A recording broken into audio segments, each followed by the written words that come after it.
Jerry Jones with the Norma Academy. I'm here today to talk about the tactical reload or the retained reload.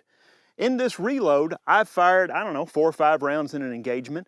Now I need to go ahead and freshen up the pistol. If I've got time, if I've got distance, and I've got cover, then I should go ahead and top the gun off. I'm going to go ahead and I'm going to acquire that next magazine out. I indexed it like I normally would. I'm going to drop that magazine into my hand, and then I'm going to insert the new one. Once I do that, particularly with the Sig Sauer P-Series pistols, I'm going to come back up and I'm going to give the magazine a little tug to make sure it's seated. A lot of times if you top a Sig magazine off all the way, when you insert it, it may not go in. But I'm just going to go ahead and give it that little tug because I've got that time, distance, and cover. I'm Jerry Jones with the Norma Academy. Have a good afternoon.